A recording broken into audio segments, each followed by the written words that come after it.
అబ్బో ఇక్కడ కేజీ చీరలు కొంటే అర కేజీ చీరలు ఫ్రీ అంట. మంగళ్య షాపింగ్ మాల్ కేజీల్లో సేల్, టన్నుల్లో ఆనందం. విజయనగరం జిల్లాలో భారీ చోరీ తీవ్ర కలకలం రేపుతోంది. తాళం వేసిన ఇళ్లే లక్ష్యంగా దొంగలు విరుచుకుపడ్డారు.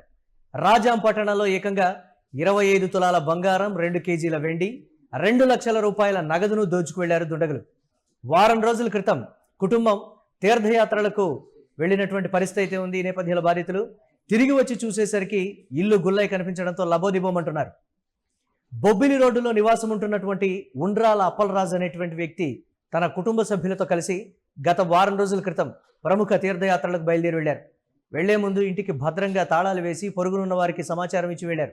అయితే గురువారం ఉదయం అప్పలరాజు ఇంటి తాళాలు పగలగొట్టి ఉండటం, తలుపులు తీసి ఉండటాన్ని పక్కింటి వారు గమనించారు. దీంతో వెంటనే ఫోన్ ద్వారా యజమాని అప్పలరాజుకు సమాచారం అందించారు. పక్కింటి వారు ఇచ్చినటువంటి సమాచారంతో అప్పలరాజు కుటుంబం హుటాహుటిన ఇంటికి చేరుకున్నారు. ఇంటి లోపలికి వెళ్లి చూసినటువంటి అప్పలరాజు కుటుంబ సభ్యులకు మైండ్ బ్లాంక్ అయ్యే దృశ్యాలు అయితే కనిపించాయి. ఇంట్లోని సామాన్లు మొత్తం చెల్లా చెదురుగా పడి ఉన్నాయి. బీరువాల తాళాలు పగలగొట్టి లోపల ఉన్నటువంటి విలువైన వస్తువులన్నీ ఖాళీ చేసి ఉన్నాయి. 25 తులాల బంగారు ఆభరణాలు, 2 కేజీల వెండి వస్తువులు, 2 లక్షల రూపాయల నగదు చోరీ అయినట్లుగా కూడా గుర్తించారు. ఇంట్లో దాచుకున్న సొమ్మంతా దొంగల పాలవడంతో అప్పలరాజు కుటుంబం కన్నీరు మున్నీరుగా విలిపిస్తోంది. సమాచారం అందుకున్న రాజాం పోలీసులు తక్షణమే రంగంలోకి దిగారు. బాధితుడి కంప్లైంట్తో రంగంలోకి దిగినటువంటి పోలీసులు క్లూజ్ టీంను రప్పించి ఘటనా స్థలంలో వేలిముద్రలు, ఆధారాలు సేకరిస్తున్నారు. దొంగలు తాకినటువంటి బీరువాలు, తలుపులు, ఇతర వస్తువులపై ఉన్నటువంటి వేలిముద్రలను క్లూజ్ టీం సేకరిస్తోంది. ఘటనా స్థలంలో దొంగలు వదిలి వెళ్లిన ఆనవాళ్లకు లేదా ఆధారాల కోసం నిశ్చితంగా గాలిస్తున్నట్టుగా తెలుస్తోంది. ఇంటి యజమానులు తీర్థయాత్రలకు వెళ్ళినటువంటి విషయాన్ని ముందే పసిగట్టినటువంటి పాత నేరస్తులే ఈ దోపిడీకి పాల్పడ్డారా, లేక స్థానికంగా ఉన్న వారే స్కెచ్ వేశారా అనేటువంటి కోణంలో కూడా విచారణ జరుపుతున్నారు. బొబ్బిలి రోడ్డు పరిసర ప్రాంతాల్లో ఉన్న పలు సీసీటీవీ కెమెరాల ఫుటేజ్లను పోలీసులు క్షుణ్ణంగా పరిశీలిస్తున్నారు. గత 2-3 రోజులుగా ఈ వీధిలో అనుమానాస్పదంగా సంచరించిన వ్యక్తులు ఎవరైనా ఉన్నారా అనే విషయాన్ని గుర్తించేందుకు ప్రయత్నిస్తున్నారు. నిత్యం రద్దీగా ఉండే బొబ్బిలి రోడ్డులో ఇంత భారీ చోరీ జరగడంతో రాజాం పట్టణ ప్రజలు తీవ్ర భయాందోళనకు గురవుతున్నారు. ఇళ్లకు తాళాలు వేసి ఊళ్లకు వెళ్లాలంటేనే భయపడే పరిస్థితి వచ్చిందని కూడా ఆవేదన వ్యక్తం చేస్తున్నారు. నిందితులను త్వరలోనే పట్టుకుంటామని, చోరీకి గురైనటువంటి సొత్తును రికవరీ చేస్తామని కూడా పోలీసులు హామీ ఇచ్చారు. అయితే విజయనగరం జిల్లా రాజాం పట్టణంలో జరిగినటువంటి భారీ చోరీకి సంబంధించి అంతర్రాష్ట్ర ముఠా దొంగల హస్తం ఏమైనా ఉందా, లేకపోతే ఆ పరిస్థితుల్లో ఆ ఊర్లలో దాదాపుగా చుట్టుపక్కల గతంలో చెడ్డీ గ్యాంగ్ సంచరించడం కావచ్చు, లేకపోతే స్థానికంగా ఉండేటువంటి వ్యక్తులు అప్పలరాజు గురించి బాగా తెలిసినటువంటి వారే తాను ఊరు వెళ్తున్నాడు అనేటువంటి నేపథ్యంలో తన ఇంటిపై కన్నేసి తాను ఊర్లో లేనటువంటి సమయంలో చోరీకి పాల్పడ్డారా అనేటువంటి కోణంలో కూడా దర్యాప్తు చేస్తున్నారు. పక్కింటి వారు గమనించేటప్పటికీ ఇంటి తాళాలు పగలగొట్టి ఉండటం, డోర్స్ అన్ని కూడా ఓపెన్లో ఉండటాన్ని వారు గమనించి ఇమీడియట్గా పోలీసులకు, అలాగే అప్పలరాజుకు, తీర్థయాత్రలో ఉన్నటువంటి అప్పలరాజుకు సమాచారం అందించడం, ఇమీడియట్గా కూడా అప్పలరాజు తన ఇంటికి చేరుకోవడం, 25 తులాల బంగారం, 2 కేజీల వెండి, 2 లక్షల రూపాయల నగదు పోయింది అని అప్పలరాజు గుర్తించడం, ఈ నేపథ్యంలో పోలీసులకు చెప్పడం. ఈ స్థాయిలో ఇటీవల కాలంలో ఎక్కడా కూడా రాజాం పట్టణంలో ఇంత భారీ చోరీ జరగలేదని కూడా చెప్తున్నారు. ఊళ్ళకు వెళ్ళేటప్పుడు ఇళ్లకు తాళాలు వేసి పక్కింటి వారికే కాదు పోలీసులకు కూడా సమాచారం అందించాలి. ఈ నేపథ్యంలో విలువైనటువంటి ఆభరణాలు ఉండొచ్చు, నగదు ఉండొచ్చు, లక్షల రూపాయల సొత్తు ఉండొచ్చు. కానీ పోలీసులకు ఒకసారి ఇన్ఫర్మేషన్ ఇస్తే తరచుగా గస్తీ నిర్వహించడం కానీ, లేకపోతే ఇతరత్ర మేమెప్పుడూ కూడా రాజాం పట్టణంలో డప్పు కూడా మేము వేయిస్తున్నామని కూడా చెప్తున్నారు. ఒక అనౌన్స్మెంట్ కూడా ఇప్పిస్తున్నాం.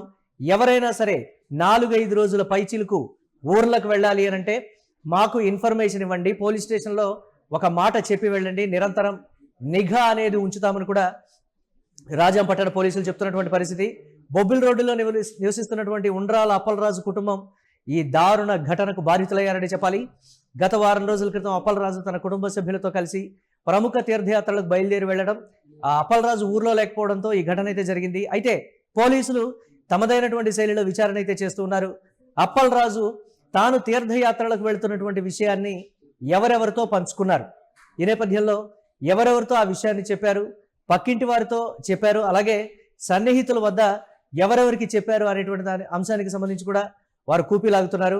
ఇప్పుడు కాదు, గతం నుంచే అప్పలరాజు మీద ఒక కన్నేసి ఉంచినటువంటి వాళ్లే నిరంతరం నిఘా పెట్టి ఆ ఇంట్లో అణువణువు క్షుణ్ణంగా తెలిసినటువంటి వాళ్లే ఈ దోపిడీకి పాల్పడ్డారు అనేటువంటి మాట కూడా చెప్తున్నారు. క్లూజ్ టీం ఎప్పటికప్పుడు మనం చూస్తున్నాం యూట్యూబ్ స్క్రీన్ మీద క్లూజ్ టీం వేలి ముద్రల్ని సేకరించడం, ఆ పరిసరాల్లో నిందితులు ఏదైనా ఆధారాలను వదిలి వెళ్ళారా, వారు సిగరెట్ తాగడం కానీ లేకపోతే ఇతరత్ర పనిముట్లు కానీ లేకపోతే దీనికి సంబంధించి ఏదైనా ఆయుధాలు ఏమైనా వదిలి వెళ్ళారా అనేటువంటి కోణంలో కూడా పోలీసులు దర్యాప్తు చేస్తున్నారు. మొత్తం మీద రాజాం పట్టణంలో చోటు చేసుకున్నటువంటి ఈ భారీ చోరీకి సంబంధించి ఒకంత కలకలం రేపుతోందని చెప్పాలి.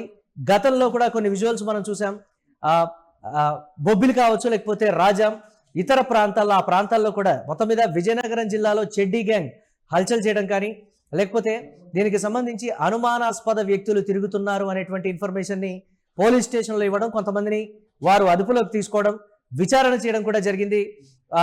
ఈ నేపథ్యంలో ఈ భారీ చోరీకి సంబంధించి మేము సాక్ష్యాధారాలు అయితే సేకరిస్తున్నాం, దీన్ని మేము సవాలుగా స్వీకరిస్తున్నాం. ఇమ్మీడియట్ గా కూడా అతి తక్కువ సమయంలో ఈ భారీ చోరీని మేము ఛేదిస్తామని కూడా పోలీసులు చెప్తున్నటువంటి పరిస్థితి ఉంది. కానీ కోల్పోయినటువంటి ఆ సొమ్ము విషయంలో కావచ్చు లేకపోతే ఆభరణాలు, నగదు, వెండి ఇవన్నీ కూడా పూర్తి స్థాయిలో రికవరీ అవుతాయా? ఒకవేళ అంతర్రాష్ట్ర దొంగలు కానీ ఈ చోరీకి పాల్పడి ఉంటే వారు రాష్ట్రాలు దాటి వెళ్ళిపోయేటువంటి పరిస్థితి ఉంటుంది. కేసు కొంచెం క్లిష్టంగా మారేటువంటి అవకాశం ఉంటుంది. కాబట్టి ఒకంత జాప్యం జరుగుతుందని అయితే చెప్తున్నారు. కానీ ఆంధ్రప్రదేశ్ పోలీసులు ఇటువంటి విషయాల్లో రాష్ట్రాలు దాటి కూడా కొన్ని కేసుల్ని ఏ విధంగా ఛేదించారో కూడా మనం చూస్తున్నాం. ఇటీవల కాలంలో వారైతే సవాలుగా తీసుకున్నటువంటి పరిస్థితి అయితే ఉంది. చూడాలి సొత్తు మొత్తం రికవరీ అవుతుందా అనేది. కానీ ఎవరెవరితో మీరు మాట్లాడారు, మీకు ఎవరెవరితో పరిచయాలు ఉన్నాయి, మీ బంధువులు ఎవరెవరు అనేటువంటి అంశం, అలాగే ఏదైతే మేము ఊరు వెళ్తున్నాం మా ఇల్లు కాస్త చూస్తూ ఉండండి, ఏదైనా అనుమానాస్పదంగా ఉంటే మాకు ఫోన్ చేయండి అని పక్కింటి వారికి చెప్పారో వారి మీద కూడా ఒకంత నిఘా ఉంచి దీనికి సంబంధించి వారి విషయంలో కూడా పోలీసులు విచారణ చేస్తున్నట్లుగా తెలుస్తోంది.